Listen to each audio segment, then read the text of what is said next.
The Chiefs have just come out on the ice for a warm-up period. They're about to try for their 5th consecutive win.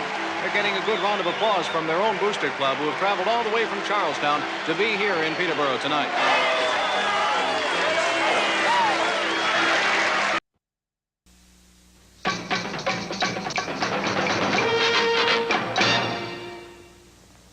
Need more energy throughout the day? Looking for a kick to your workout? RockinThatIDLife.com has you covered with delicious flavors you've grown to love in tropical fruit and mixed berry, but now fall in love with the new fruit punch and orange flavors. Try them all at RockinThatIDLife.com.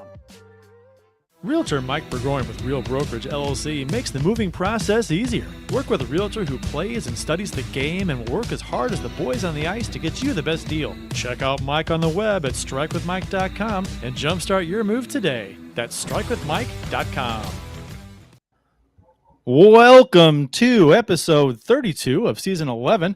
This is episode number 408 all time of the often imitated, never duplicated, do not seek the treasure.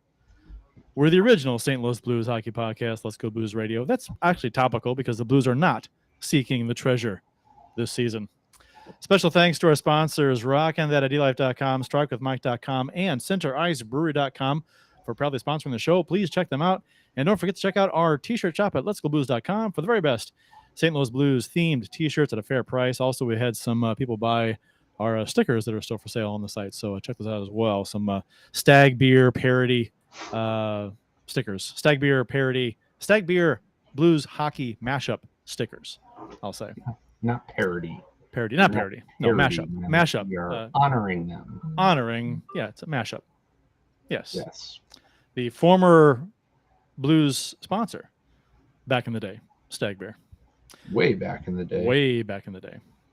It is Tuesday, April 11th, and we're streaming live on YouTube, Facebook, and Twitter. To interact with the show on social media, our handle, as always, on all of the socials is at LGB Radio. I'm Kurt Price, and my co-host for the big show tonight is Bill Day. Austin Lynch is producer. Austin Lynch is in the background running the show. Remote running the show. Remotely running the show from, where is he? Where's he at right now? Kansas City? South Padre Island. South Padre. I was close. I was very close. Only off by about 500 miles or so. It's very close. It's Kansas City, South Padre Island. You know, if you were to wake up in one of those places, you would not be able to tell you where you are. I'm lying. Jeff Ponder is on assignment in Cambodia scouting podcast microphones for producer Austin. The agenda for tonight includes discussion about the Blues roster moves. Got a couple to talk about. A couple players getting sent down and a few players getting called up. Sammy Blais was nominated for the Masterton trophy. That is hard to say. Masterton trophy. It sounds like I'm saying it wrong. I sound like I'm making fun of somebody else saying it wrong. Masterton trophy. Yeah, it's one of those things that you have to say deliberately. Yes. Yeah. And everybody knows you're saying it deliberately. Right. Yeah. I want to say Masterson so bad. Right. Because that just feels better coming off the tongue. They shouldn't name trophies after people who have weird last names. Yeah. You know, they could rename it the Hillary Clinton trophy, you know. Or no, not Hillary Clinton. Not Hillary Clinton.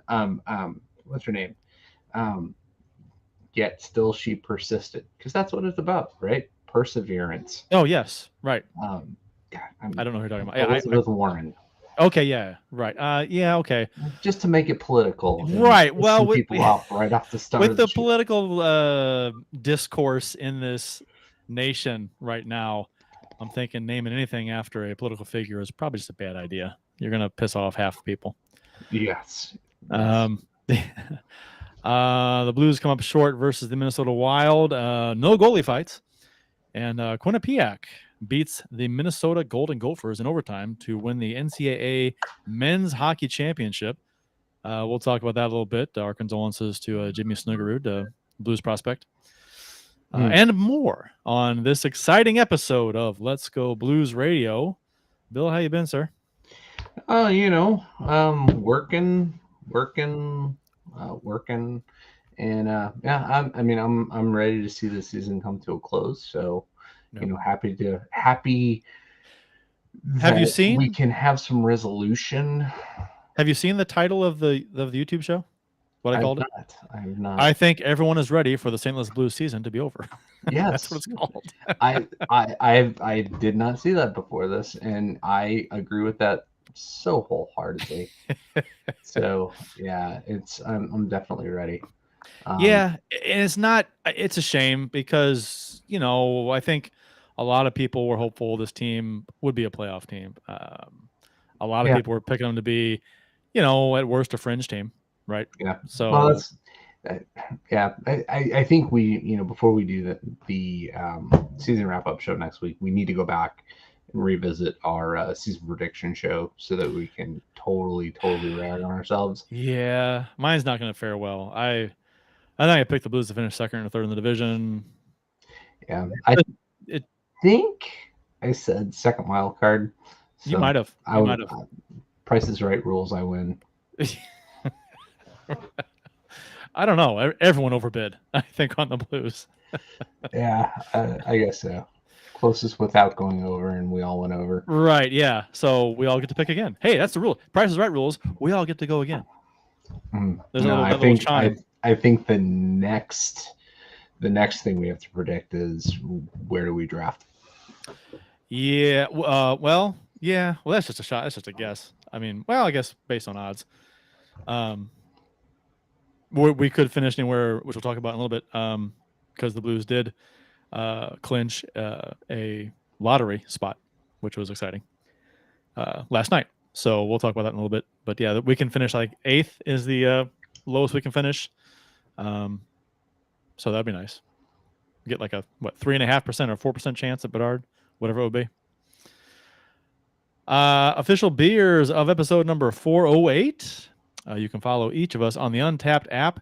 My handle is at cprice12. Jeff's is at jponder94. Bill's is at Billy Blue Note 33. And Austin's, I think you can. He's got an account over at the Kool-Aid site where you can follow for Kool-Aid. Follow which Kool-Aid flavor he's drinking this week. Yeah, I think it's black cherry. Black cherry. Oh, that's a good one. Black. Was your favorite? Was black cherry? Black cherry Kool-Aid? No, mine was grape. Okay. I was never I liked grape, but it was never my go-to. I was like an orange guy. I was pretty plain, just straight orange. Yeah. No. I could do the whole Brian Regan bit, but no. Yeah. Those were my two favorites. It's okay because grape's favorite anyway. What are you drinking, Bill? I am drinking. I'm having, if you will, a proper pour from Boulevard Imperial Stout that tastes like red wine because it was aged in red wine barrels. It's pretty interesting, pretty good. I've the aged in red wine barrel beer has been hit or miss for me. I never know what I'm gonna get. Like if it's aged in a bourbon barrel, chances are I'm gonna like it. It's gonna be good. For me personally. It just is my opinion. I have not found a lot of the red wine aged barrel beers I've been a huge fan of. A couple, but most of them was like, I'll go a different direction. Yeah, no, this I can't remember the last one I had. I didn't like that much, but everything that Boulevard's put out in their limited release series, not the Smokestack series, but their limited releases, everything they put out this year, I've really enjoyed. They've really, I think, got it down in terms of getting the right flavor, the right heaviness to the beer to match to whatever they're aging it in, and this is really good. Okay. I highly recommend it. What's it called again? Proper Pour. Austin just says, "I'll be right back." How many times a show does he do that? I'll be right back. What's like 7 or 8 times a show? Right. What kind of producer leaves the show? Right. What if there's an emergency? What if there's an emergency stat that we need? He's gone. but he's still able to tell us to F off. Yeah, he's grabbing a drink. He was grabbing a drink. Well, that's he's show grabbing prep. blue Kool-Aid. That's yeah. What flavor Kool-Aid or Gatorade you got there? He said blue. Is that blue Kool-Aid, baby? Let's bring in Austin. There we go. Hey, Austin. Austin has really bad audio. Austin does have bad audio. I don't think it's the mic. I think it's your voice. Ooh, but a low blow. But I'm tis. Yeah. So what lemonade you got there? Or what? No, I actually went and just grabbed a favorite of the show. A favorite Dr. of the show. Pepper cherry. Dr. Pepper is it vanilla cherry? Dr. Pepper? Nah, it's just regular cherry. Don't they have vanilla cherry? Cherry. Dr. Pepper has So. Is it a vanilla cherry? Don't they have like? They do have a vanilla cherry. They have a vanilla They have cherry. a vanilla soda. cherry, cream soda. Yeah, was the dark berry, which surprisingly goes really well with bourbon. Okay. All right. Okay. Yeah. Well, enjoy, Austin. Yeah, I will. And Austin's coming to us live from Kansas City. Kansas City, Missouri. No, I was going to say it really does look like you are in the hotel room where Llewellyn Moss was executed in No Country for Old Men. So. Could you have picked a worse spot to be for like nothing behind you? Right. I guess it's better than that. I'm in the hotel room with my dad, like just laying in the back room. Yeah. What would you rather have? It looks like I mean, it might be the video quality, but there's like nothing behind you, and that vent looks like it needs dusted like crazy. Yeah. And it just kicked on. Oh, nice. Can't hear it though. All right. Noise and air pollution. All right. Well, enjoy the asbestos. We'll check back in with you in a little bit. All right. Later. What you got? I'm trying to. For some reason, there's a huge head on this beer, and I was pouring it like slow. I've got. Well, holding up the mug doesn't do a damn thing. It didn't show you anything. Except show us the head. It does. Since it is almost the start of the blue summer, I got Leinenkugel Summer Shandy. Nice. So I wanted to get 312's Lemonade Shandy, which is my favorite summer beer. Last year it was. So I was going to get some this year at Schnucks, and my God, it was expensive, and it was like it was like $10.50 for a 6-pack of cans. I was like, you almost have to go with the 12-pack for 19. And well, the 12-pack was on sale. It wasn't 19; it was like 15. Much better deal. It's like $5 more. You get twice as many cans, but they were out of it. So I got the Leinenkugel. Yeah. No, I had I did my first grass cutting of the year on Saturday, and to celebrate, I had a shower shandy, and it was the last of my 312. It was the strawberry lemonade from last year. I have not. They did have the multi-pack. I think it was strawberry, and then there was lemonade, and then there was another one, grapefruit. Yeah, that might have been it. Yeah. No, that was great. So yeah, I drank myself out of shandies. That is going to be my thing this year. After cutting the grass, having a shower shandy. So I went and picked up some brewski. Oh, where'd you get brewski at? Friar Talk has it. Okay, good. Because I went to Pete's and they didn't have any. They had it at one point, but they did not. That's probably my favorite. Actually, now I think about it, that's like drinking soda or almost better even. So they too have a strawberry lemonade version out this year. Huh. So not just the ski flavor. And that is Excel bottling. Is that correct? Yes, from ski. Yeah. They don't but they don't bottle it or brew it.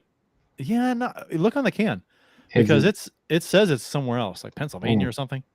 It's weird. I don't know if they outsource it or something is done differently or what, but I'll check the can before I drink it. It could be a collab that they do with somebody else, a different brewery that, maybe they don't bottle the beer there. Maybe they just use the ski or whatever. Provide the ski, I guess. I know Schlafly used to do most of their bottling up in Minneapolis years and years ago. Maybe that's where it's from, Minneapolis. Pennsylvania seems awful far away for a bottler. Yeah. I'm, from St. Louis area. Right.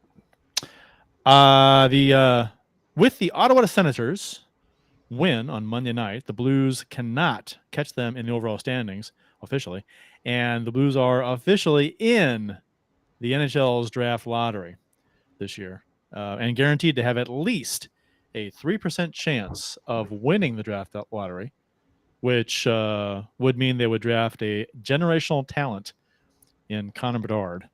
It would not mean that they get an extra first-round pick, which some people seem to think what that means. By winning the lottery, you get another pick in addition to the pick in which where you finish the standings. Then you get the first overall pick too. That is not the way it works.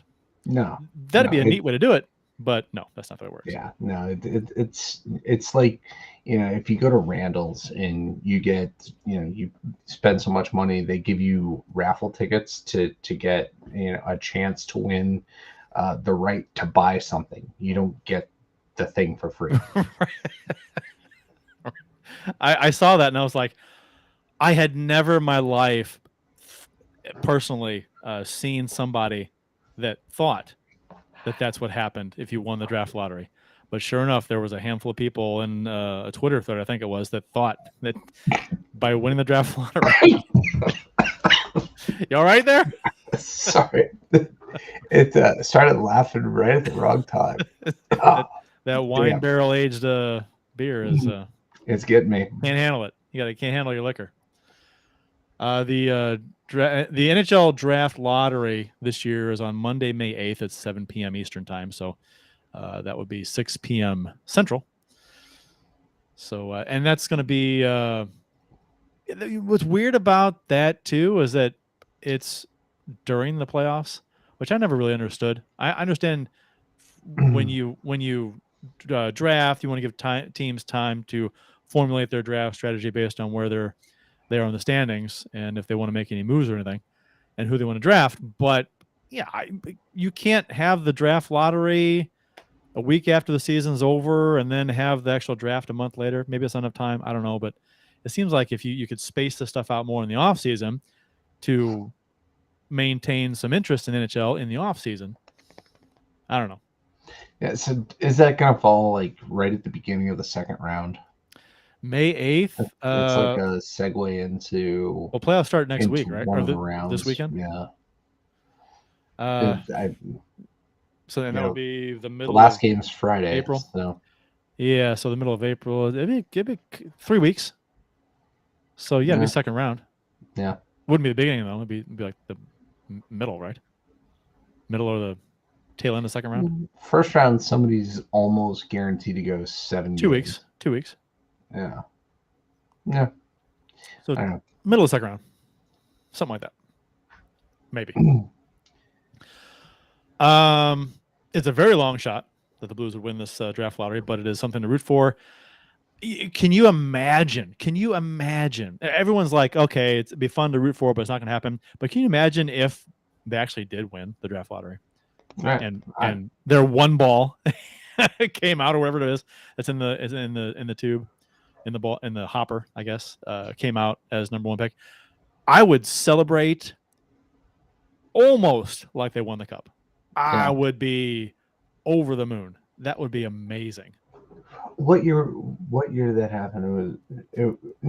I'm thinking there was the year they had the snafu, and one of the balls popped out first, and it was the Rangers, and then they put it back in, and that ball came back out, and they got Alexi Lafreniere. I don't remember that. Yeah, it was something like that. I don't know. Maybe that's why they don't do it live anymore. Yeah, it totally felt rigged. Yeah, well, and the problem, I hate it when people say that it's rigged, and I'm like, it's not rigged. It's not fucking rigged. If it were rigged and it was found out that it was rigged, oh my God, the fallout from that would be you almost couldn't recover from that. I mean, the people, and there would be massive people. I mean, it'd be a mess. So I don't think people think that through when they say it's rigged. Oh well, they're going to give the number 1 pick to Chicago. Everyone thinks Chicago is going to get it regardless if they finish second last or last or whatever. Just because Kane and Tays leave, Kane left, and then Tays is on the fence now. Maybe he gets re-signed. Maybe he retires. Maybe retires. I think Lazarus was speculating that if they wanted to bring him back and if he wanted to come back, he'd be all for them signing him for a year or two. Just to mentor the younger kids and stuff. Which but before the season, right? Didn't he say he wanted nothing to do with the rebuild, which he's in the middle of? I don't know why he's still here. Yeah, it's still there. Well, I mean, he's still dealing with the long COVID shit, right? But he didn't have that before the season started, did he? He was fine before the season. I thought, or was he? I don't know. I didn't pay enough attention to the Blackhawks because I knew few do anymore. Shit this year. Few do anymore. They're so bad, and they're gonna be bad for a while yet. They're not even. I mean, they're just like they're skin and bones. Yeah. Right now, they got a lot of picks coming up in the next few years. But it's gonna take time for those players to develop if they even pan out. So we'll see. The last time they were in the playoffs, I'm not counting the bubble. 17. That was right, 17, right? Because the Blues eliminated them in 7 games in 2016, and they got swept in 17. And the last playoff appearance for them was in the bubble, which doesn't count. They were terrible. They shouldn't have made it. Right. Them in Montreal, and Montreal did pretty damn well. But yes. Well, no, it was the following year that Montreal made the final. Right. And so the Hawks have sucked since, I guess, getting swept in 17, or since the Blues beat them. Actually, they haven't won a playoff game, not counting the bubble. So it's been 7 years, kind of, and it's going to be a few more, I think, probably before they make the playoffs. Maybe. So 10 years. If they get Bedard. Yeah, well, they need more than Bedard. I mean, what else? They don't have goaltending. They've got one defenseman. Yeah, no, they are a long way off. But they're a long way away. They get Bedard, they'll be able to get free agents there quickly. Yeah, maybe. That would change the future a little bit. Maybe some guys would come. Sure. Yeah, we'll see. I just don't want them to. The lottery, almost anybody but Chicago for me to win the draft lottery. I think like the Stanley Cup this year for me, anybody but Boston. That's where I am. Were you're I know you hate Boston because you're a Montreal guy.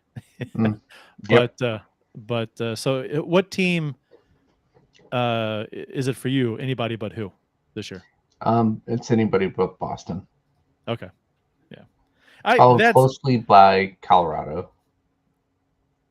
Oh, yeah, me too.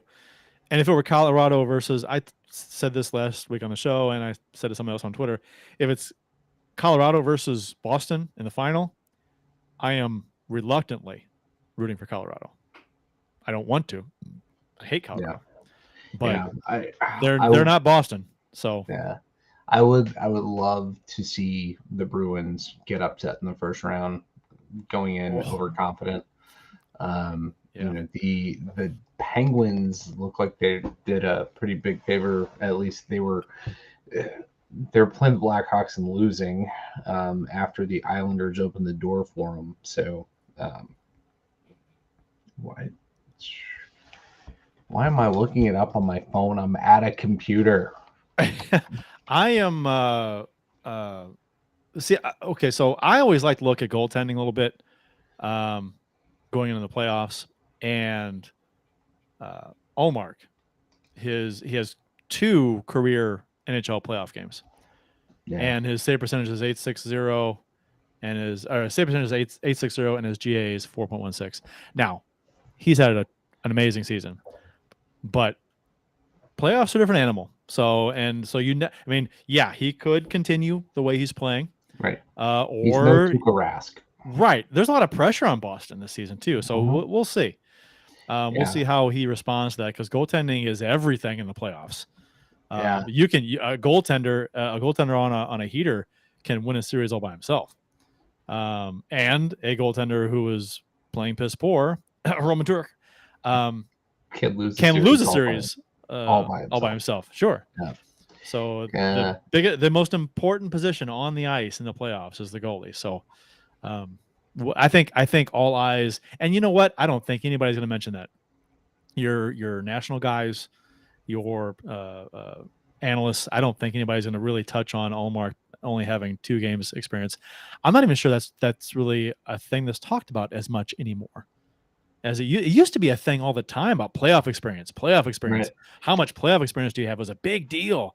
And I don't think that's as much of a thing anymore. No. I mean, look what Jordan Bennington did, right? Yeah, well, like, true. We got the best view of that. True. So, I think it could definitely, like, if things go bad in the first game for him, there's so much more pressure on him. And, I think if they come out and steamroll, looks like it'll probably be the Islanders, because Chicago did beat Pittsburgh tonight. So Islanders are closer, I think, to that final spot. The league standings are Columbus has 57 points, Chicago 58. Yeah. Right, Yeah. so. No, I'm saying and that last spot for the playoffs. The wild card. Yeah. The Islanders are currently in the second wild card spot. Yeah. Right. The Penguins had the chance to overtake them, but they shot the bed tonight. 5-2 home loss to Chicago. That is awful. Yeah. That is really bad. And the goals Jarry gave up were not good. That is inexcusably bad. Oh. Yeah. Okay. So yeah, I could definitely see New York making a good series out of that. Everybody's expecting it. They can get in on Allmark early. Yeah, that'll be an interesting series. That said, that's what I want to happen. Boston's going to go 16-0 in this playoff run. I will hate life even more than I do now. Oh, anybody but Boston, please. I don't care. Who was it? Ponder said that it was Ferrario? I think it was Ferrario. Said on some of the sports talk radio that he was rooting for Boston. I was like, what? How? Why? He was. I forgot what his reasoning was. Something on pick a winner. I don't know. I can't remember who it was on ESPN Sports, but somebody, was it last season? They were giving their picks for, individual NHL games, and they were always wrong. The predictions are awful. I'm not sure if it was the same guy or not, but I can't see why anybody roots for Boston. It's not already a Boston fan or lives in Boston. That's just an easy team to hate. Anyway, it's not a Boston Bruins podcast. And I hate them even more for taking the all-time wins record away from Montreal. So yeah, well, and the season, the record for wins in a season, not all time. Oh, Cardinals just went up 7-6 in the ninth on a home run by who was it? I don't know who it was. I can't say Jordan Walker. Walker. It was not Jordan Walker. Did he get a hit tonight? Crazy. I don't know. If they scored 7 runs, I would guess yes. They were up in this game, then losing 6-2, and now they're winning 7-6. Crazy game. The much anticipated part 2. Oh, and Austin says yes, Walker extended his 11 hit streak, so that's a new Major League Baseball record. Congratulations, Mr. Walker. Surpassed Ted Williams. I believe Ted Williams had 10. I was half paying attention to what they were talking about today on the radio. Man. Jesus. So I just retweeted something. Did you see the save that Charlie Lindgren made tonight for the Capitals against the Bruins? No. So the Bruins won the game, but with this, let's just admit it. This is a Bruins podcast tonight. But Charlie Lindgren makes a save and dives out to try to smother the puck and loses his glove. Glove slides away from him. Bruins get possession back, send it back to the point. Big booming slap shot comes in, and he's without a glove. He makes, gets over, gets in front of it. The puck bounds over to the corner where there's a wide open Bruin with an empty net, and Lindgren throws out his arm that doesn't have the glove and makes the save. Oh, not in the hand though, right? Not in the head. Oh but my just God. above it. The man is crazy. It's a reaction thing, I'm sure, but holy crap. Yeah, oh my it God. is. It is insane. I've never seen anything like it. Gorman hit the home run. Okay.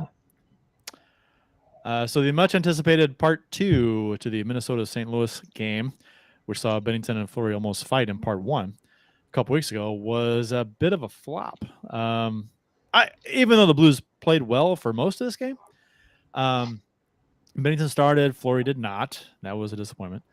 Robert Thomas played 18-12 in this game. He was returning after missing 5 games with an upper body injury. Philip Gustafson got the start in net for Minnesota, who figures to start for the Wild in the playoffs, I assume. He made 37 saves and helped Minnesota end a 3-game losing streak. The Blues got on the board first as Sammy Blais deflected Justin Falk's shot through traffic at 5:19 of the first period. And then Hartman, who started the entire Donnybrook by running into Bennington the last time these two teams met, scored a shorthanded goal after poking the puck away from Vrana. Then Bennington came rushing out of the net to beat Hartman to the puck, or to try to, and dove, slung his stick on the ice, beat Hartman to the puck, missed the puck, and giving Hartman an open net as both Hartman and the puck slid by Bennington. You have a problem with this challenge, Bill, from Bennington on this play? Did you see this play? It's 10 p.m. Do you know where your children are? I did. I was hoping to be able to work a segue in for us in there.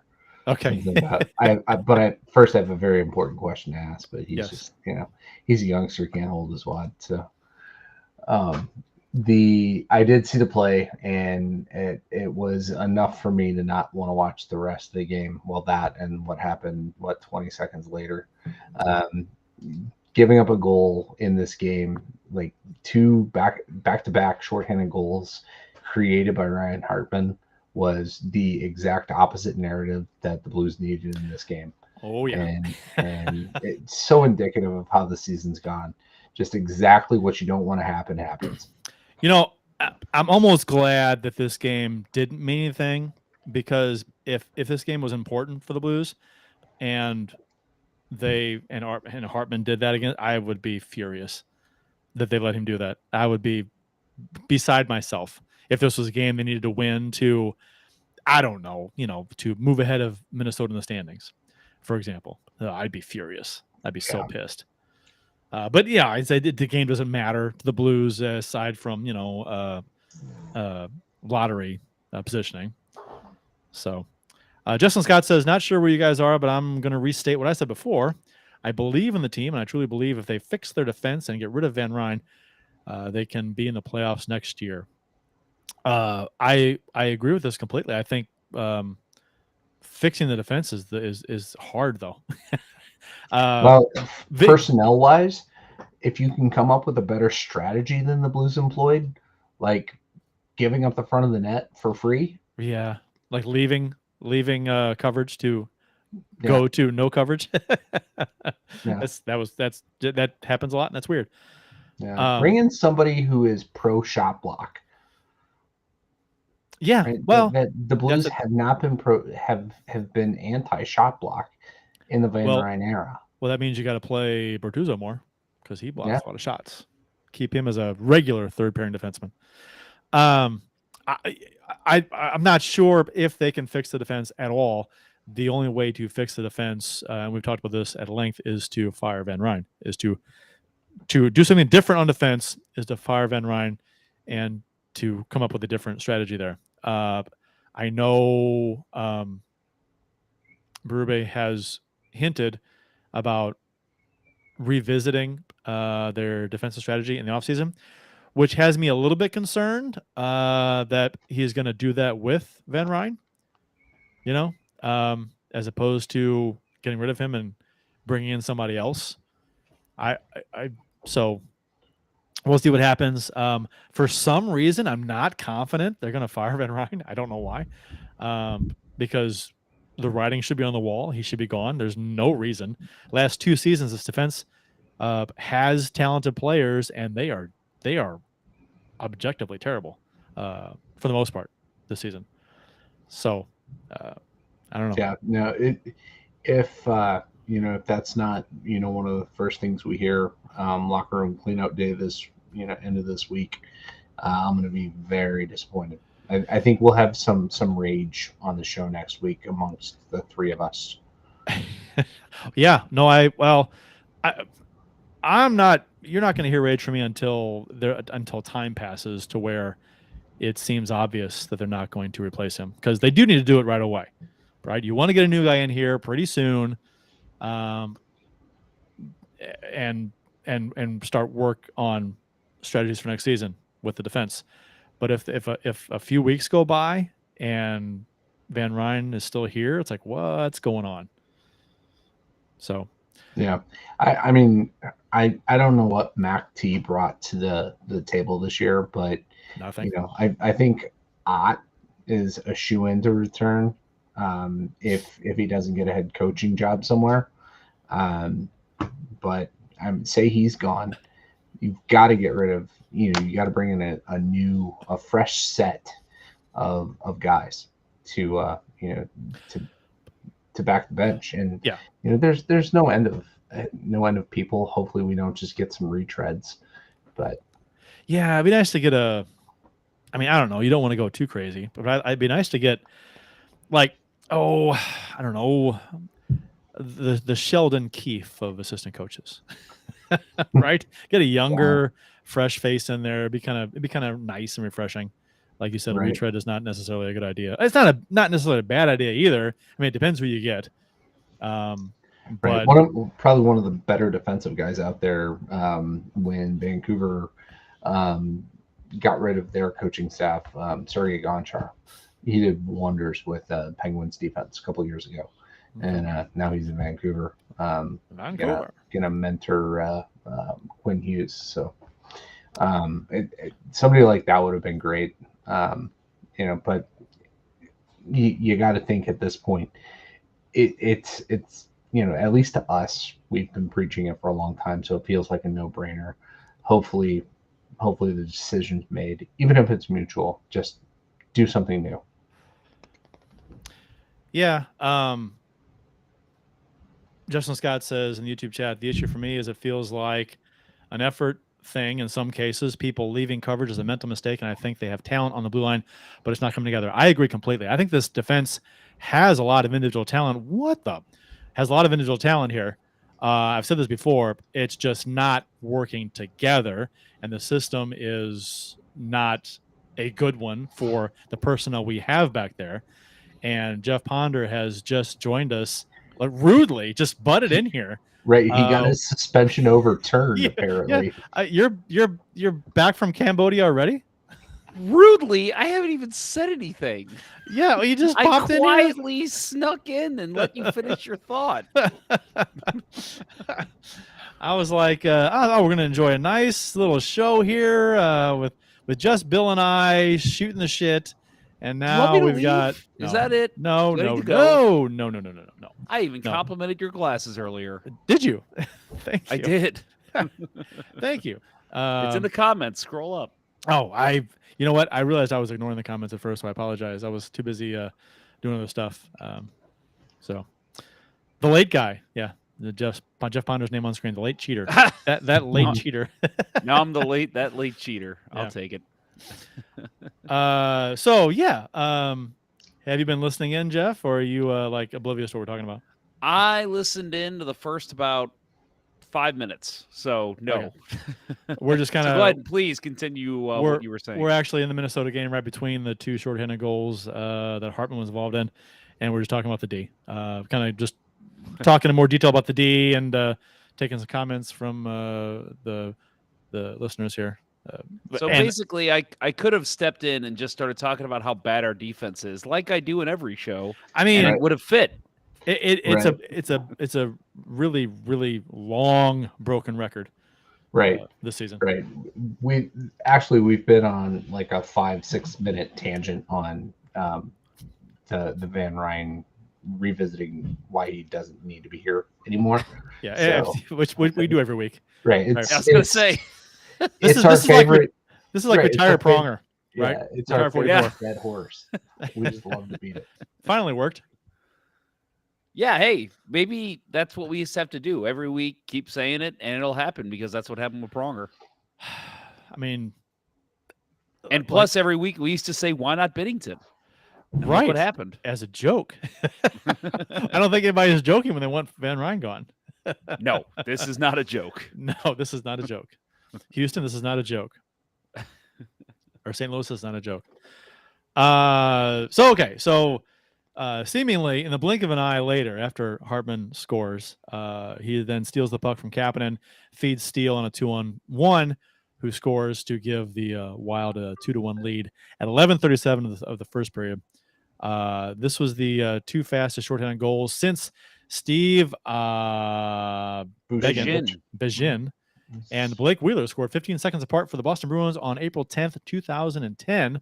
Hartman became the 13th player since 1933-34 to get two shorthanded points in 20 seconds or less, and the first to do so since Peter Forsberg did it in 11 seconds on December 3rd, 1995 with the Colorado Avalanche.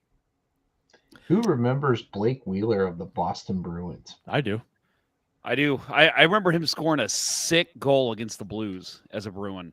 I remember it was like, I hate to use the phrase, stick handling in a phone booth. Like he didn't move his feet for like 5 seconds with how bad that Blues D was back then.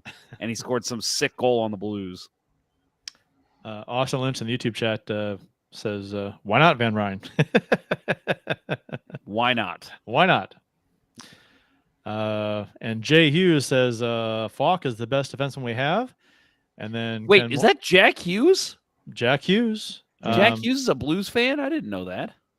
And then Justin Scott says again, I'm a huge Falk guy, and I feel bad for him because he's been taxed this season and has struggled, but he is still a guy I want here. I think Justin Scott and I are like soul brothers with this defense. I think we're like one of the same as far as how we feel about it. So I agree. I've said before that I think you got to move one of those contracts. If it's Falk, if you can. Yeah, and that's what I'm saying. It might, if it happens to be Falk, that does suck. That's the one guy that I want to keep. I don't think. If he's the only one you can move, I still think you got to do it. I don't, unless you've got somebody in mind to bring in that's like, oh my gosh, yes, we need a number one. I think that makes our defense worse. Depending on how we fix the other. I mean, you take steps after that to take Falk right. out. Yes, that does make your defense okay. worse. It's like, okay, I'll listen to the plan if it involves removing Falk, but you got to bring the heat with whoever you replace him with, right? I mean, you got to bring in somebody fantastic, a number one caliber guy, right? I think. I mean, those guys just don't pop up in the summer. I know. And that's what I'm saying. I know, and that's why I think we're worse, because Falk's our best guy. I don't know if I would do that. At this point, for me, it's about moving money. But I agree with you. I know. I agree. If money you is have the thing. one guy that you can keep out of the, like, if it's like, hey, Falk's willing to waive here, Krug's willing to waive here, Parayko's willing to waive here, I think you look at Krug and Parayko and say, yes, let's exhaust every option to try and get those guys moved before we even talk about moving Falk. Didn't Dallas spend about 15-16 million on goaltending like 5 years ago or something? Who was it? Niemi, right? They had a lot of money in goaltending, and it was like, wow. Oh God, it was Kerry Lettinen was there too. Kerry Lettinen. Yep. Right. Dallas has had that crazy thing with goalies, though. They spent all that money, and then they wind up with what, Bishop. It was Bishop. What's his name? Braden Holtby and Jake Ottinger won the job out of the two of them. Like, how does that happen? Well, what about Anton Khudobin leading them to the Stanley Cup final? Yeah. Right. Yeah. Well, my point with this is that if the two options are remove Falk and try and replace him with somebody else, or throw even more money at the defense. If no one waives a no trade clause, throw even more money at the defense and let the offense fend for themselves. I'd be in favor of throwing even more money at the defense I know. It does hurt bad.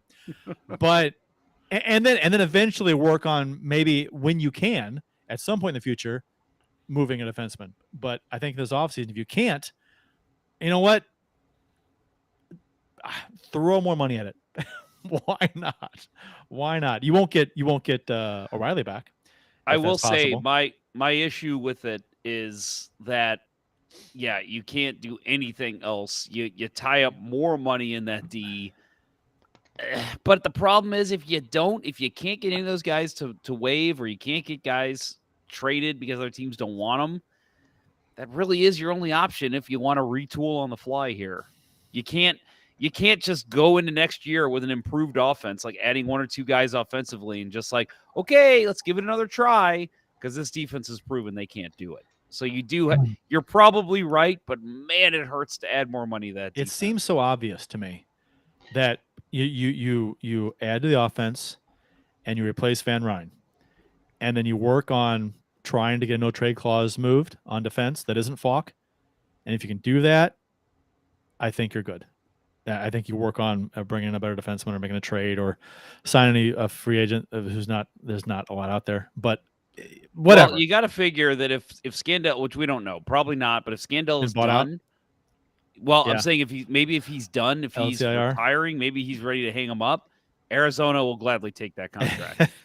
Well, he'd be on LTIR anyway if he's done, right. So that would help. Yeah. Or they could buy him out.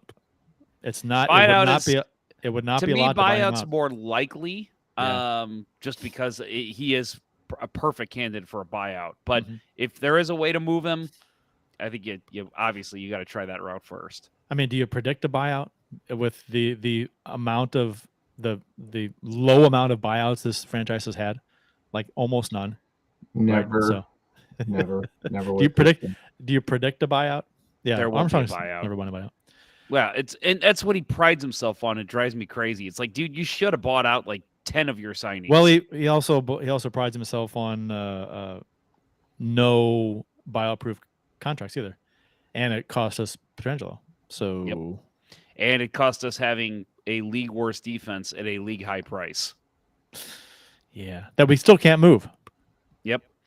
It's like it doesn't matter if he doesn't want to give out the buyout-proof contracts. Which they don't. He doesn't buy out contracts anyway, but he doesn't want to give him a no movement clause because he wants options. Well, what fucking options do you have now with this defense? Yeah, you don't have you're any. Trapped right now. So you're trapped either way.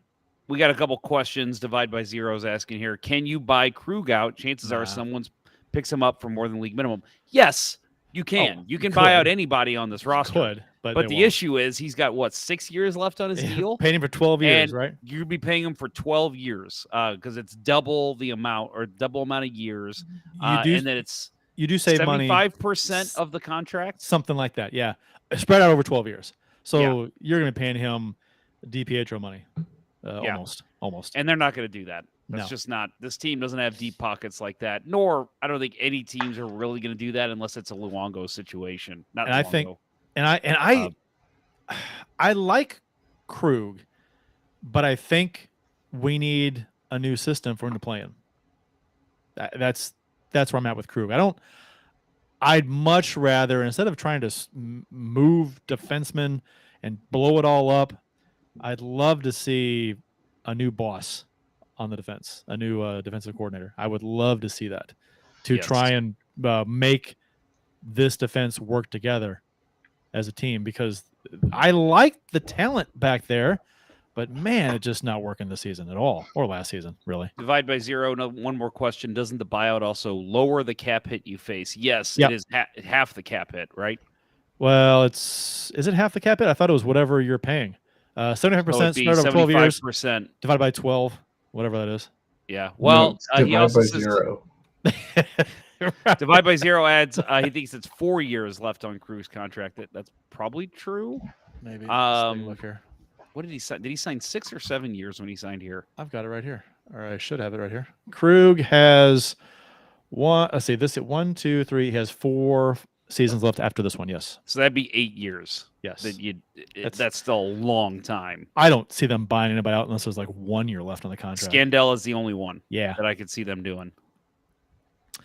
And again, even then, I don't think they're going to. I think if they're going to, if they're ever going to buy out anybody ever, this would be the time right here.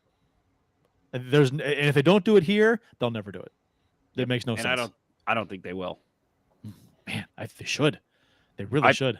They should have 8 years ago, 9 years ago, 10 years ago, but they won't. Steve Ott, Yori Laterra. Well, Laterra just signed his contract, though. He had years left. He had like 4 years on it. Yeah, but good Lord. Yeah, and it was Patrick too much. Berglund. But, yeah. Well, they re-signed signings. Wait a second. You voted for Berglund. I like Berglund. I think he was overpaid and gave way too much term, but I still like Berglund. I thought he was a solid player for the Blues. All right. Solid all-time player, huh?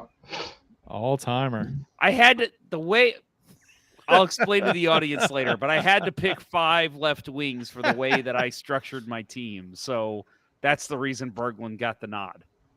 If it wasn't for that, that wouldn't have happened.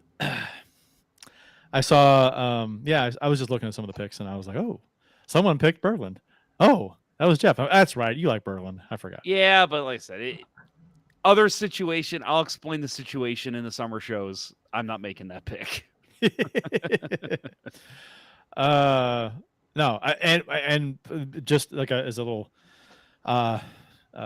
foreshadower for the offseason, getting a look at some of the early picks for the Blues all-time team, getting excited about how it's going to pan out. So it's gonna be fun. It's gonna be neat. Yep, I'm looking forward to it.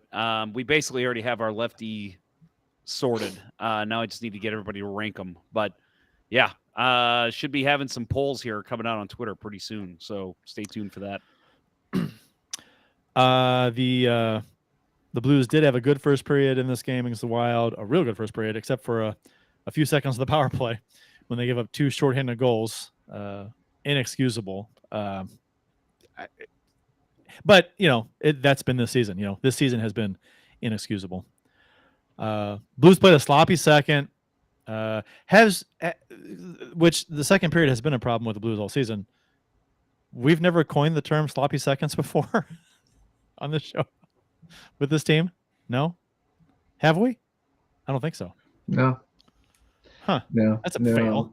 Well, it's not really because, I don't want to be in the same boat as Sean Avery, right? Oh, yeah. That's good reference. Oh, God. That was Phaneuf. Yeah, that was Phaneuf, right? Yeah. Him and Phaneuf? Yep. Avery's such a piece of shit. With Brett Hall as his GM. That's why they signed Sean Avery, because Brett Hall wanted him. Brett Hall I love Brett Hall. He should not be involved in personnel decisions on a team. The Dallas Stars figured that out very quickly. I love Brett Hall for what he is, and it's a soundbite. One of the greatest goal scorers of all time in the NHL, and he's a great soundbite, and he's entertaining to listen to. But he is not in charge of my hockey team. If I'm a professional hockey team, the Blues did want to come back in the third period, played well. Scoring twice after Minnesota scored twice in the second. Nice goal by Jake Neighbors, cut the Wild lead to 4-2. And another nice goal by Buchnevich, who redirected a shot by Nick Leddy at 7:51. But Brodin scored into an empty net at 18:07.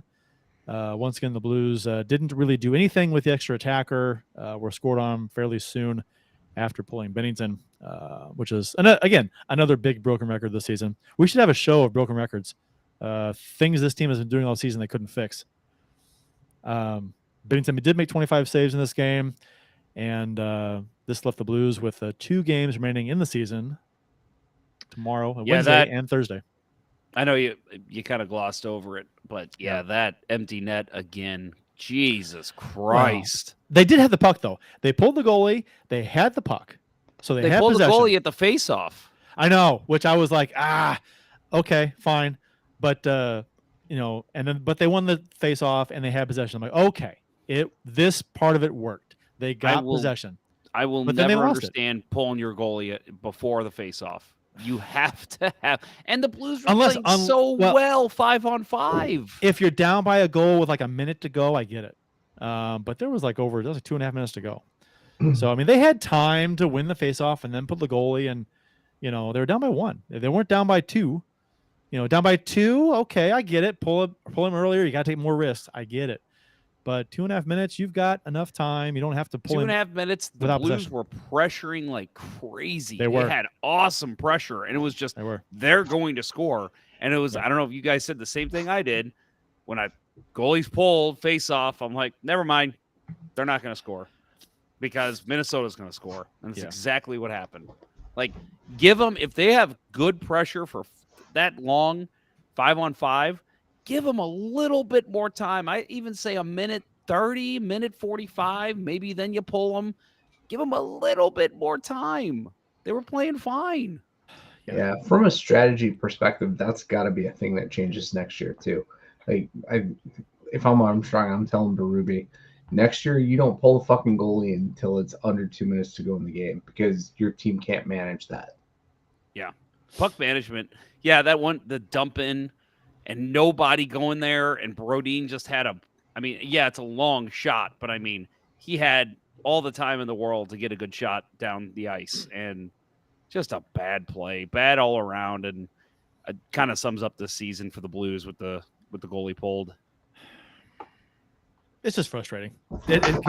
I'm sitting here just yelling at my TV. Now, I'm not as passionate as I would be if this game were meaningful for the Blues, right? I mean, now it's like, well, I disagree with this, but we'll see what happens. Well, as I said last week, for me, it's a matter of, okay, this is basically the team going forward. I don't think Berube's losing his job. No. So let's just see some positive points here and there to say, okay, this is what they're going to build off for next year. When you see the same dumb mistakes being made over and over, it doesn't give you a lot of hope for next season. Well, I mean, I think anybody that would hint that Berube should lose his job or should be on the hot seat, he had just last season 109 points, 109. Right. Oh, so I mean, it's a bad season. They're not all going to be winners, unfortunately. But next year there needs to be improvement in some areas. On this team, because if there aren't, then what are we doing? I'm actually fine with a wholesale fire all the assistants. Like I think Steve Ott, from what I can tell, Steve Ott's done a good job. Get rid of McTavish. He hasn't done shit for this team from what I can see. And definitely Van Ryn needs to go. But if they were like, hey, we're going to do a sweeping change here, all new assistants. Well, sorry, Steve Ott, you're the odd man out.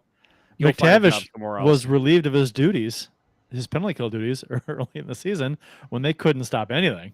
Yeah. And I don't know what he's doing now. It's so hard to get information on assistant coaches because they'll change responsibilities and you never hear about it. Right. McTavish, I would be shocked if McTavish is back. I don't know what he brings to this team.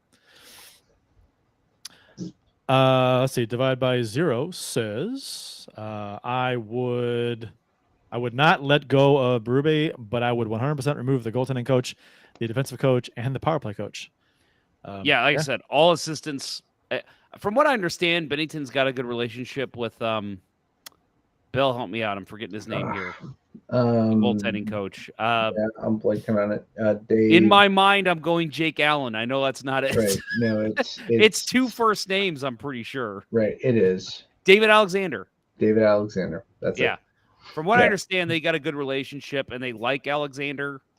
I don't know. Again, if you're going to replace all the other assistant coaches, maybe you go ahead and do that too. But either way, step 1, like I said last week, season ends on Thursday.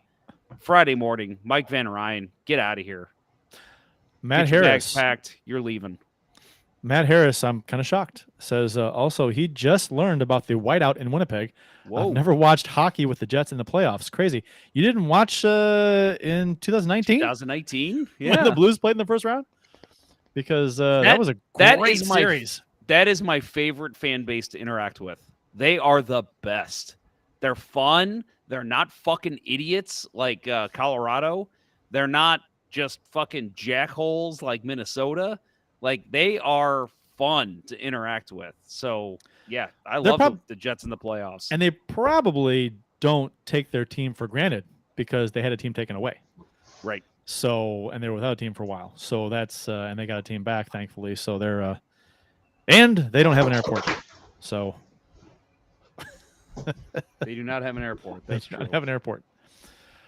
All right. So we are due for a break.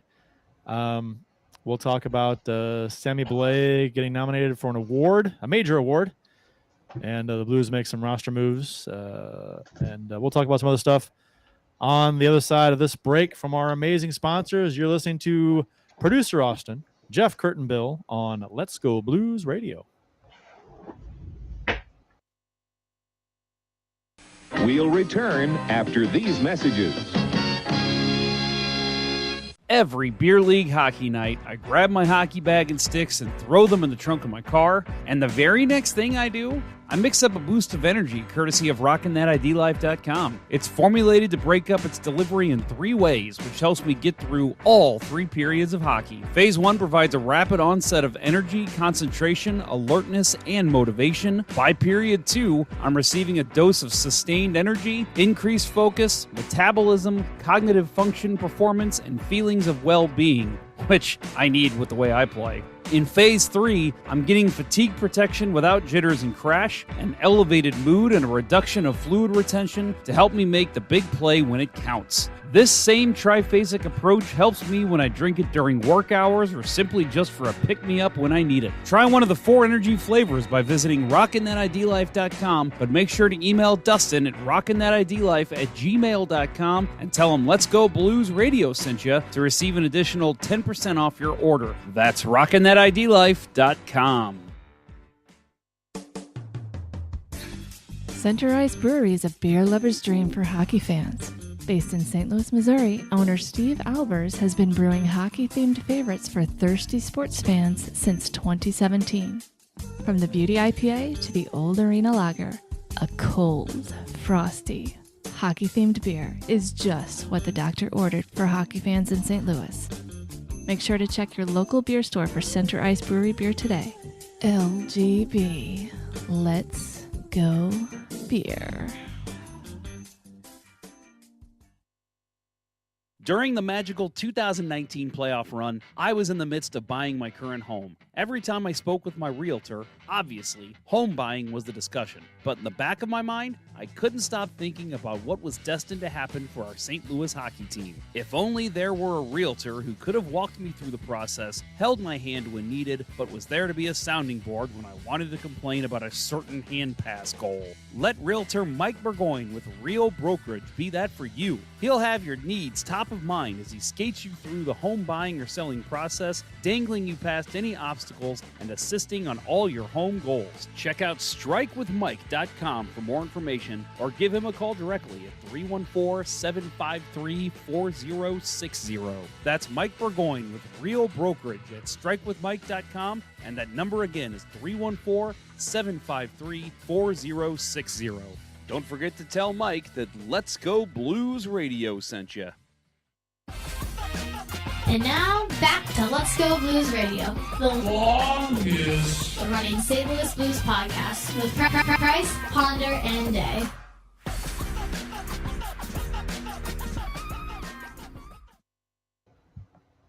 Some discussion going on in the YouTube chat during the break about Kyrou, about forwards being defensively responsible or more defensively responsible to help out with the actual defense in the defensive zone, which is a spot-on comment. You know, defense is a team game, especially in today's NHL. This is not the 80s and early 90s where you got floaters on offense who are hanging around the other blue line waiting for passes. And I think, you know, there are players, and Kyrou was singled out. He needs to develop, and he will with his own responsibilities. I think some people want to give Kyrou a complete pass and ignore his lack of responsibility in the defensive zone, that's bullshit to me. Because in today's NHL, you've got to at least come back and be a decent defender if you want to be a great player. You can't just be a one-dimensional forward. I mean, you can put up 40 goals and be a shit defender, but it's going to hurt the team. So you can't give that a pass. I would even clarify your comment, and maybe I've been somebody who's criticized Kyrou a ton. I wouldn't even say a decent defensive player. I'd say a passable defensive player. Kyrou is not passable as a defensive player. He lollygags back into the zone. He doesn't tie up sticks. He doesn't try to block passing lanes. He's just kind of there. Like it doesn't seem like he understands what he has to do. No. And but they work on that. They have a structure. They learn this shit with what the coach, where they wanted them to be. If they want to be man-to-man, they want to be zone, whatever it is. And it just seems like he just does not give a shit.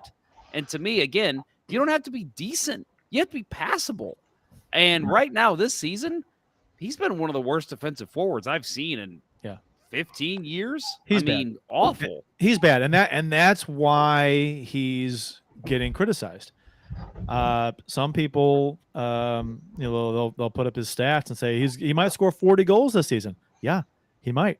But I mean, look at the team. I mean, they're not good defensively, and he's a part of the reason why.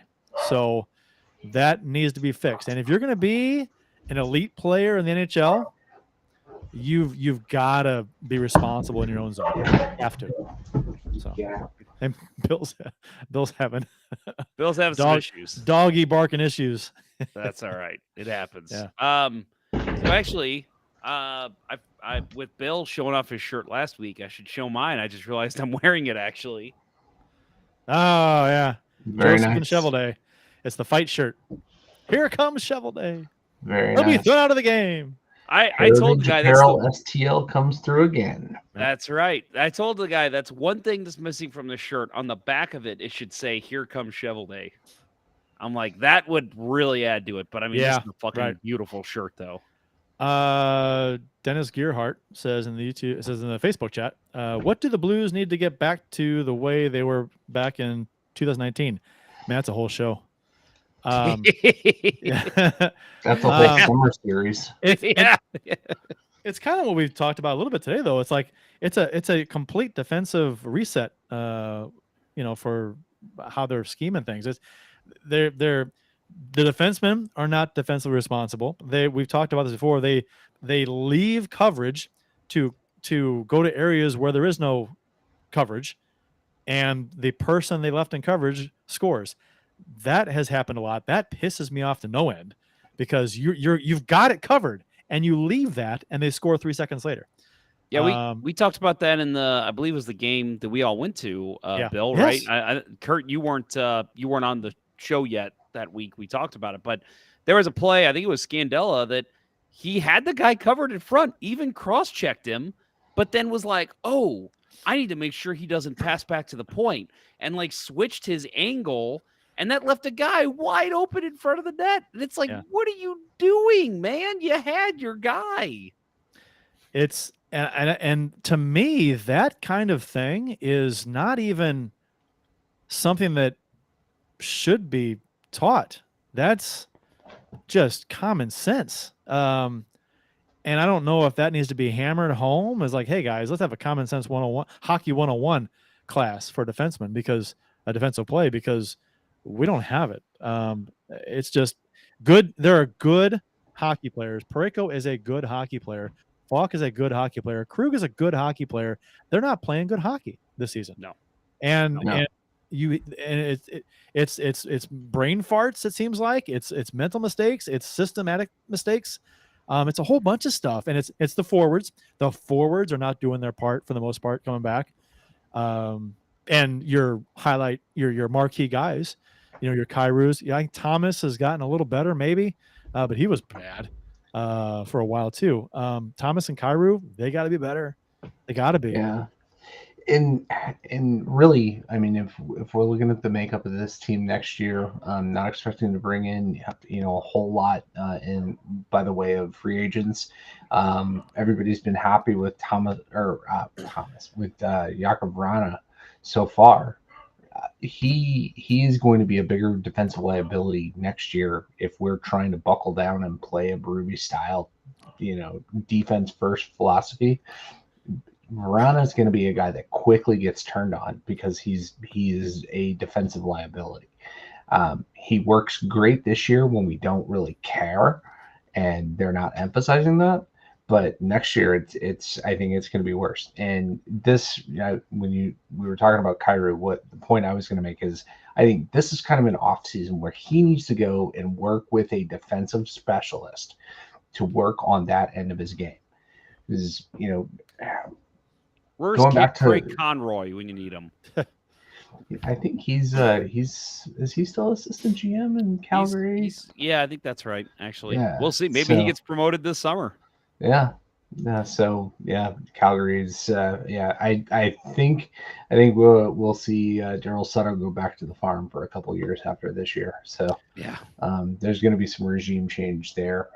Maybe Ott gets the job there too, the head coaching gig. But I think this is an off season that Kyrou's really got to dig in and work to change that end of his game. I mean, this year, we hoped that he would grow after watching, that series against Colorado and him getting blown by, that insane goal that McKinnon scored. It makes sense now, though, doesn't it? I mean, after seeing him even more struggled defensively this season, you look back on that play where McDavid blew by him and he just was coasting. And give half-assed effort to that makes sense now because that's how he is. That's how he plays. Right. Even in the playoffs, which is like, what? If you're not going to bust your ass in the playoffs, was that overtime? That was overtime. No. Was it? No, late it was not overtime. It was late in the third. It was late in the third, and luckily the Blues were able to come back and tie it. Yes. I'm trying to remember who tied it because it was Bozak in overtime. Yeah. I want to say it was a defenseman who tied it. Yeah, it was a scramble play in front. It doesn't matter, but either way, that one. And again, I know I brought this up a million times on the show. They showed a stat. I remember in game. I guess that would have been game 5. Yeah, game 5. Fastest players in this series. And the 4 of the top 5 were Avalanche players. The only blue on there, not Jordan Kyrou, Ryan O'Fucking-Riley, who is not fast. And I'm like, that just goes to show the dude is busting his ass. And that's another reason I'd love to see Ryan O'Reilly come back is because maybe they say, hey, Ryan, you're coming back. We're not going to use you as a 1C anymore. Help us teach some of these kids how to play a two-way game. That's a hope and dream right now. Love to see it. Sammy Blais was nominated for the Masterton Trophy. The award is given annually to the NHL player who best exemplifies the qualities of perseverance, sportsmanship, and dedication to hockey. Which is the definition of this trophy is very vague, but that is like all kinds of people. Since the trade, Blais has set a new season career high with 9 goals in just 29 games. Could have had his 10th, but he had it taken away. It was offsides, right? This goal called back. Yeah, a nice goal called back. Bummer. Yes, he's got 2 games to get that. Yep. That's what I said. I wanted to see. Wanted to see Toropchenko get 10. I want to see Blais get 10, and Kyrou get 40. And I think a better chance at Blais with 10. I think so. He has also added 11 assists with St. Louis. Only 2 Blues have won the Masterton Trophy since it was first awarded following the 67-68 season. Those 2 are Jamie McLennan in 98 and friend of the show. Friend of the show and part of the intro in many of the podcast intros. Mm-hmm. And Blake Dunlop in 1981. Yep. So good luck to Mr. Blais. I don't think he'll win it. It's always a bigger name. I mean, last year I remember you both said it was definitely going to be Tarasenko, and I'm like, No, it's going to be Carey Price just because he's a bigger name. That was bullshit. Even though Price played, one game? This is 2 so games? fucking bullshit. Right. Yeah, And I then knew it play was all going to be this year. him. Yeah. Yeah. Bullshit. I'm calling bullshit like I called bullshit when Blake beat out Pronger for the Norris Trophy back in the day. Yeah. No, I Or would when say Lidstrom beat out McInnes that one year. Yes. yeah.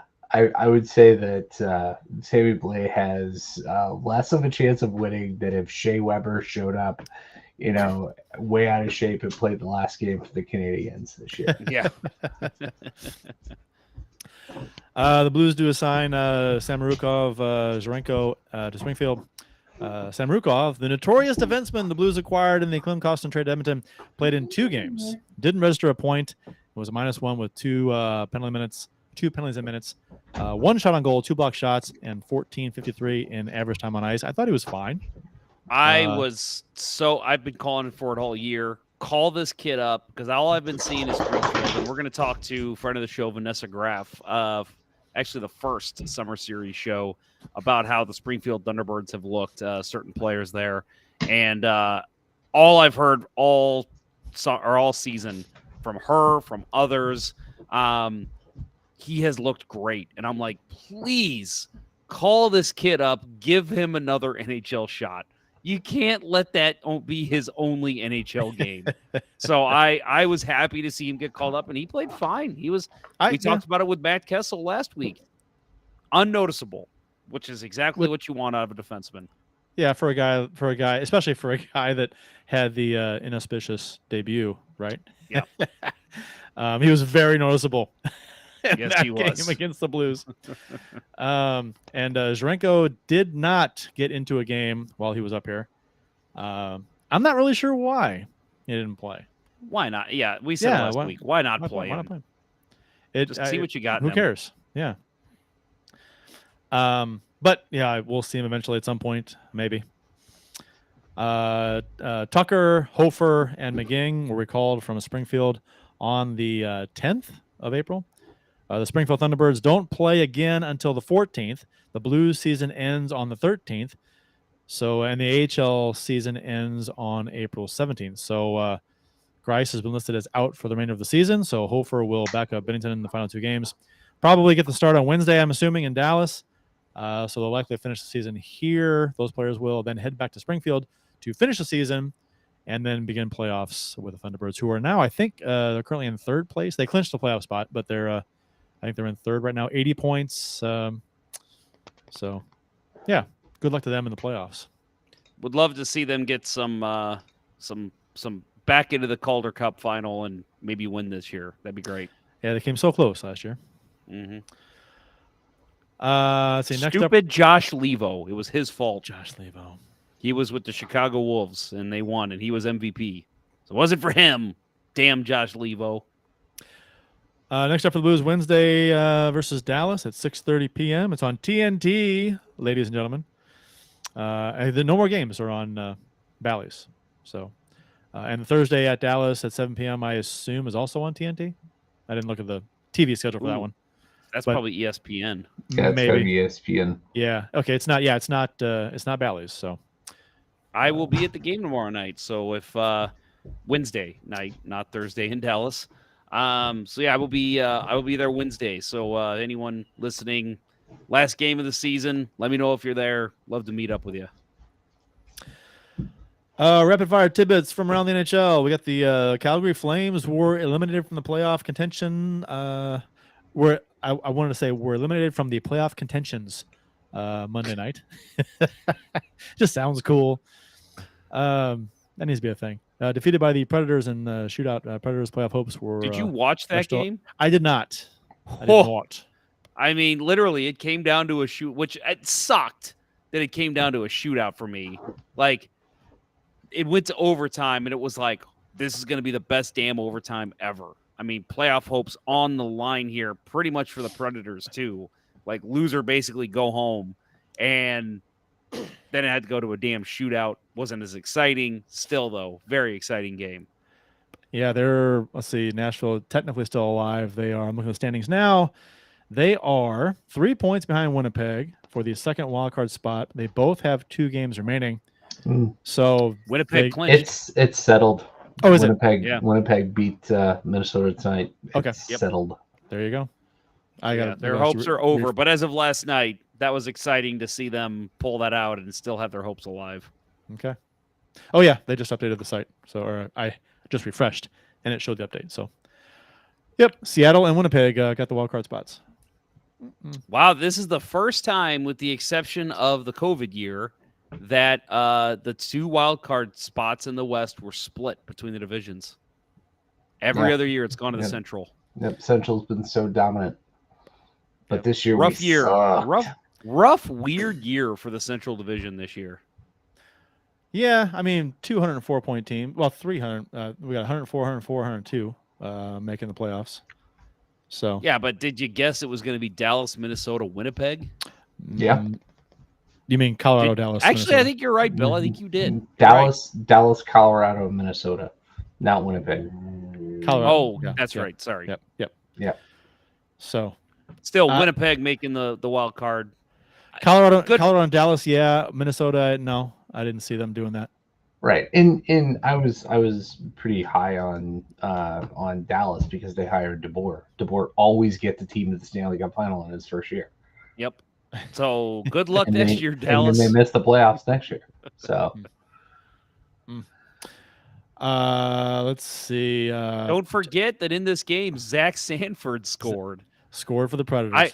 I don't know if you noticed in the outline, I put that in there and I put it in really small text. I saw that, and I thought that was a mistake, so I made it bigger. No, I did that on purpose. Okay, all right. Because this is not important. You could have put it in pink font. Nice, that would have been good. Pink, light pink font. There you go. And there it is. see, Austin's doing Austin it now. Lynch is doing it. Yeah, he's. That's what a producer's for, right there. Why is it underlined, Austin? I don't like that. It looks like a link. Then I don't like that. Right, he's rickrolling us. Don't click on it. Oh, that would be great. Funny. Quinnipiac beats the Minnesota Golden Gophers and come from behind fashion to win the men's NCAA hockey championship and win their first ever NCAA hockey championship. Jeff, did you watch any of this game? I did not watch it live, but I did watch the end. I did too. Holy hell. Heartbreak for the state of Minnesota and Blues prospect Jimmy Snuggerud, who had a golden chance to put the Golden Gophers up 3-1 late in the game on a 2-on-1. Puck seemed to roll on him when he shot it, and he pulls it high and wide. Wasn't really close. The goalie was down. He had a whole net to shoot at, and then Quinnipiac forward Colin Graff scored with 3:47 remaining in regulation, partly due to a high sticking call on Logan Cooley did you see that little skirmish? That was stupid. Cooley lost his cool. Yeah. And not so Cooley. No. Took a penalty that really you could have gave both guys a penalty there, but you only gave one to Cooley. That was a ballsy call to not give two guys the penalty. That late in the game, you got to send them both off. Yeah, I know, right? But anyway, Graff scored with the goalie pulled, which another ballsy move, right? He pulls the goalie with a chunk of time left. I mean, they had they pulled the goalie with over 4 minutes to go. Coach Berube was on the line and was like, "Hey, you guys probably want to pull your goalie right now. Do they have possession? Wait till they get possession, then pull the goalie." After Logan Cooley had left the penalty box, and the penalty was over, but he couldn't get back into the play in time, and they scored.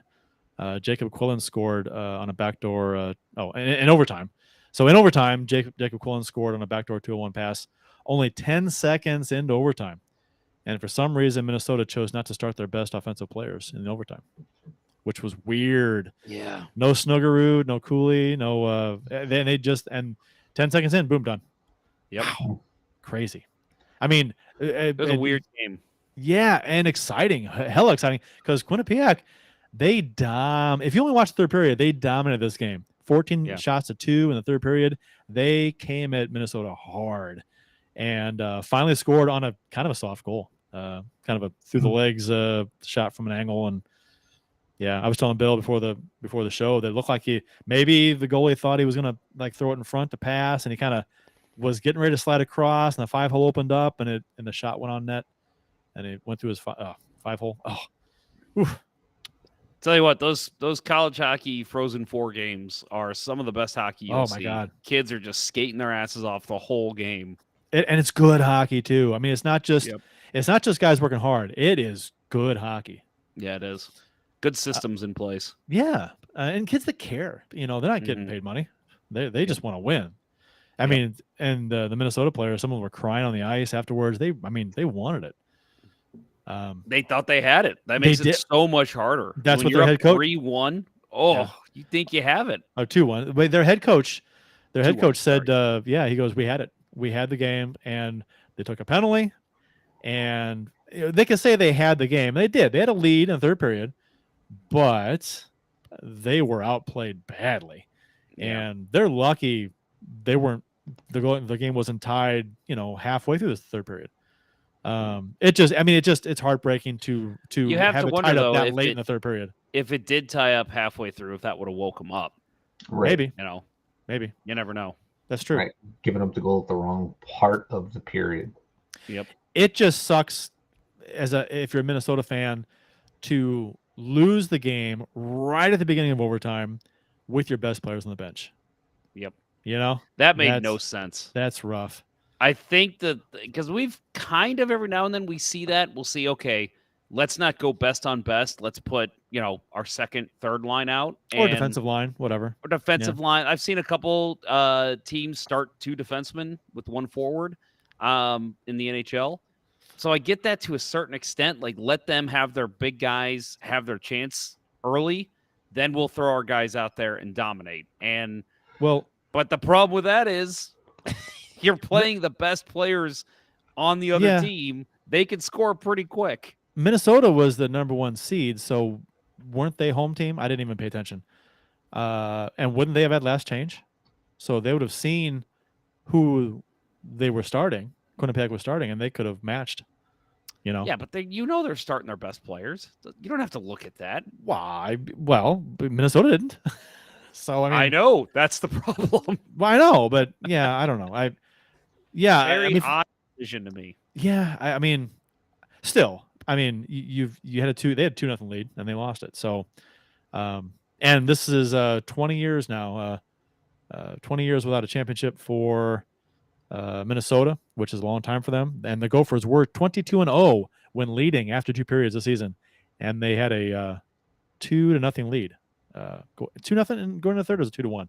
2-0. It was going into the third. I believe was it 2-1? 2-1.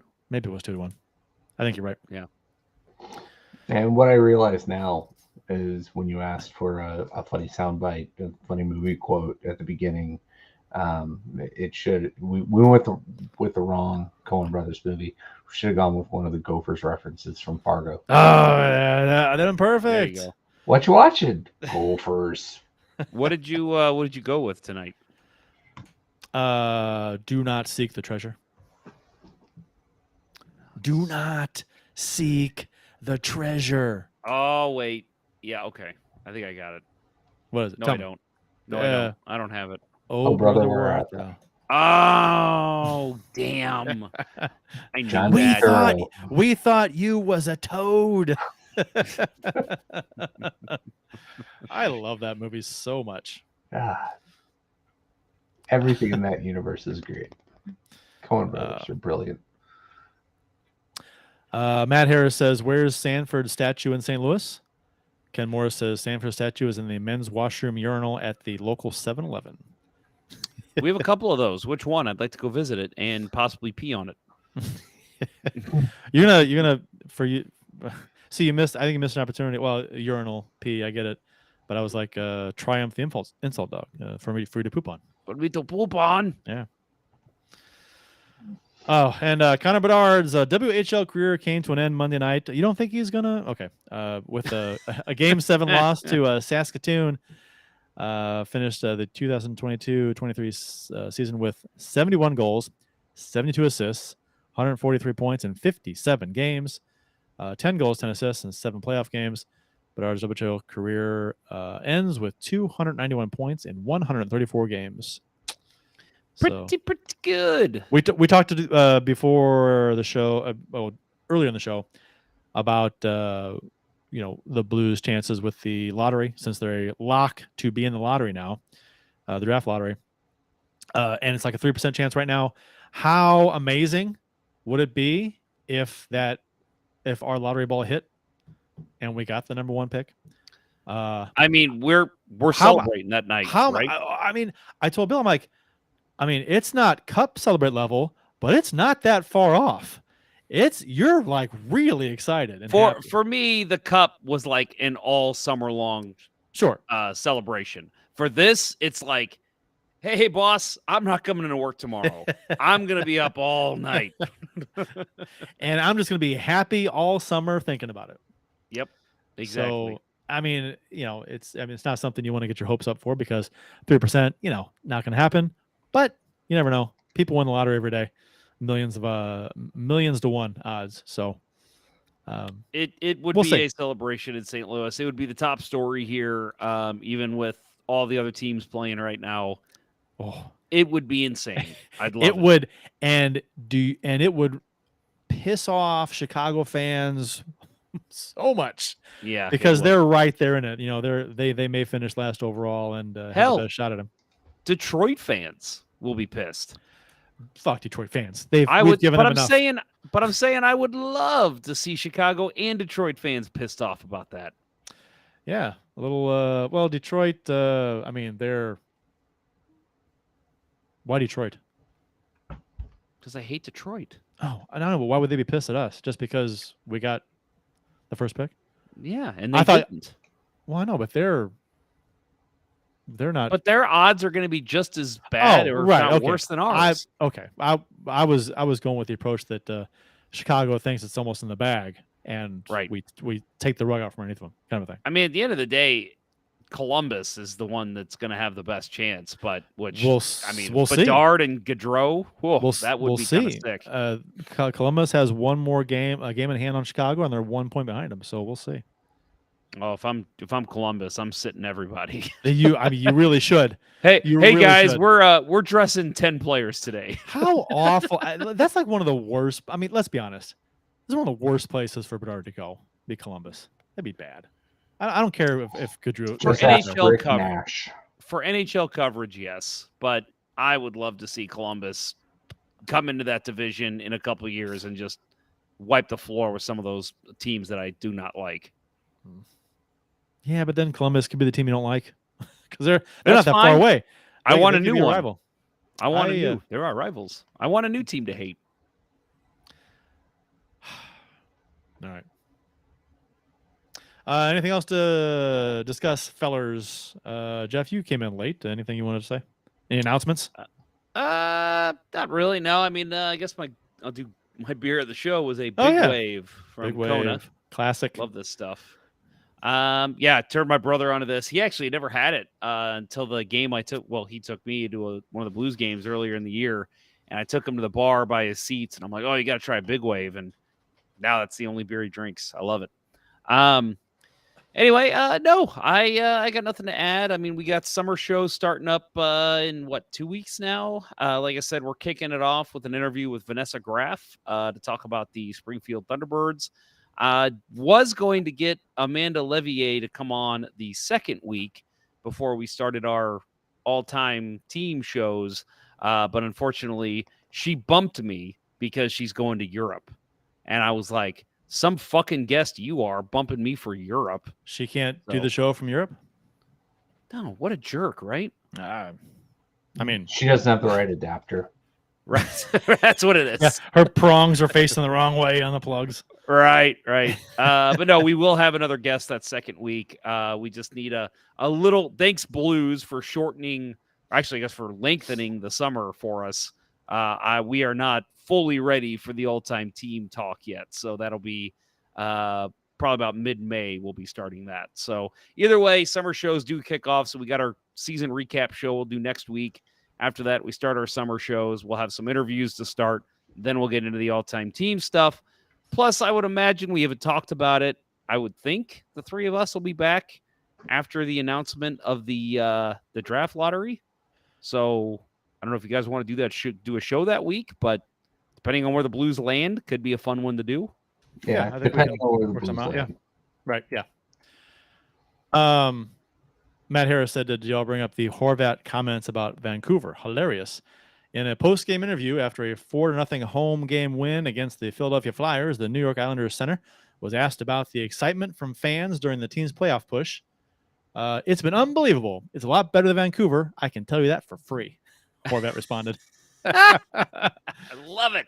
That's you know what? I love that stuff. Give me all the drama and all the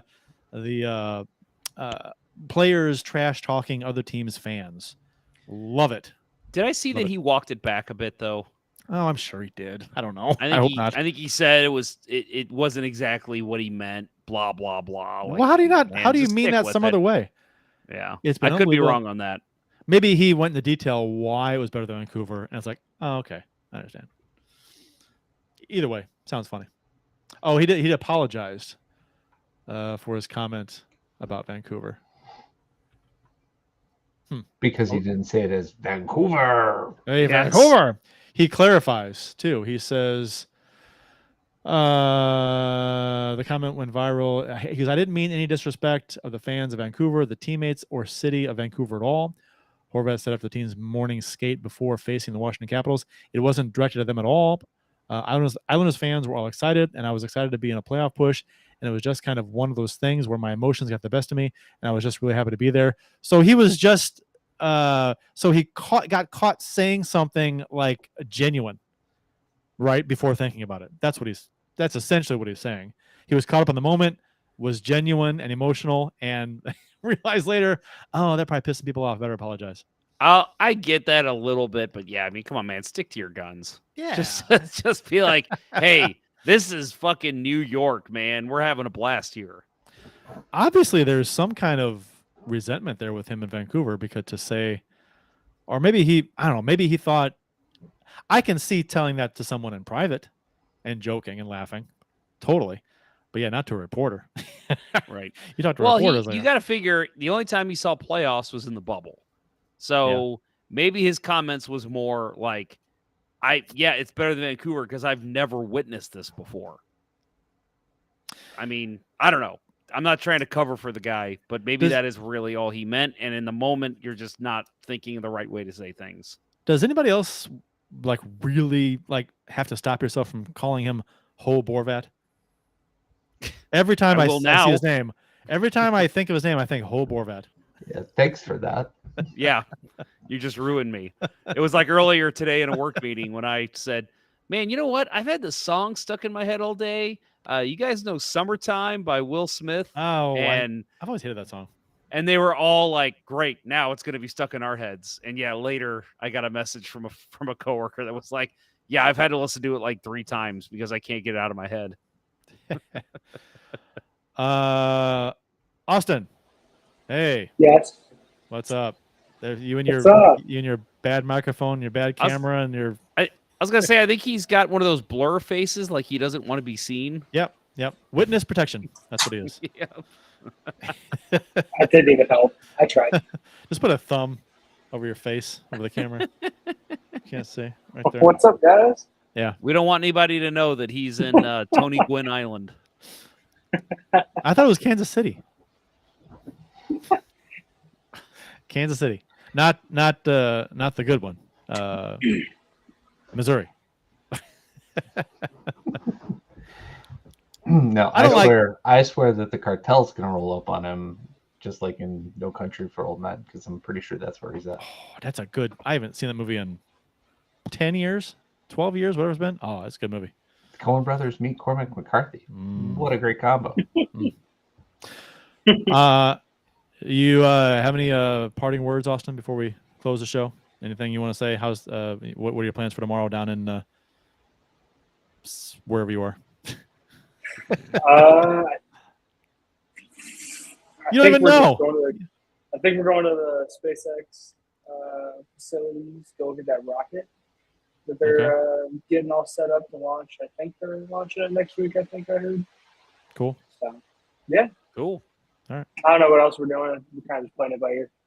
You gonna pull a SpongeBob and like sneak your way on there and then fly up to the moon? Yep. Awesome. Very And cool. you're going to steal the moon, right? Yes. There you go. Also the Las Vegas one. Also Vegas. Great movie. All right. Support for Let's Go Blues Radio is before we close, I can so next show we'll probably kind of recap the season and we can do a little transition show to summer series. Sound good? Yep. All right. Sounds good. Yeah, probably next Wednesday, I would guess, right? Yeah. We'll kind of we'll do our show in morning and what we expect out of the Blues this offseason, which we kind of covered as the season went on, but we'll do I would say probably our last live show for it might only be like 2 weeks because, like I said, we might have that draft lottery show. But tune in next week; it'll be fun.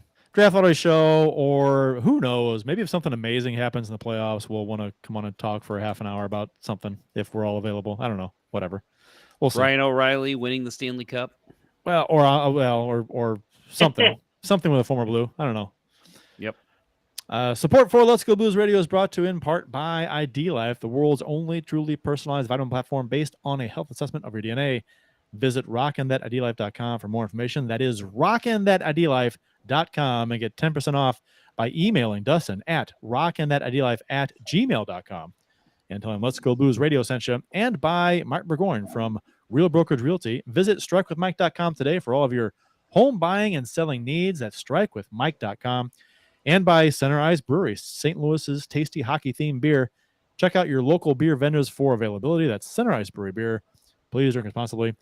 That'll wrap up episode 32 of season 11 of the original St. Louis Blues Hockey Podcast, Let's Go Blues Radio. Thanks for listening. And thanks to those who participated in the YouTube and Facebook live chats during the live show. We hope you enjoyed it as much as we've enjoyed bringing it to you. For the suddenly with us, Jeff Ponder and Bill Day and producer Austin, I'm Kurt Price. Until next time, everyone, let's go Blues. Cardinals won tonight. Let's go Blues. Let's go Blues. Let's go Blues. Woo. Score a goal, City.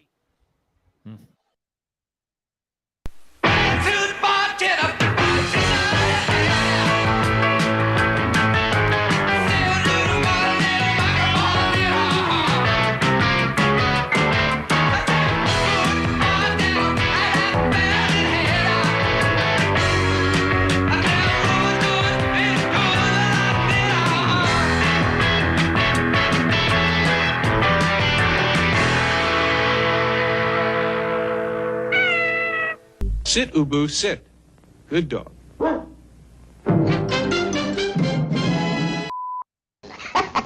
You thought I was going to say, son of a bitch.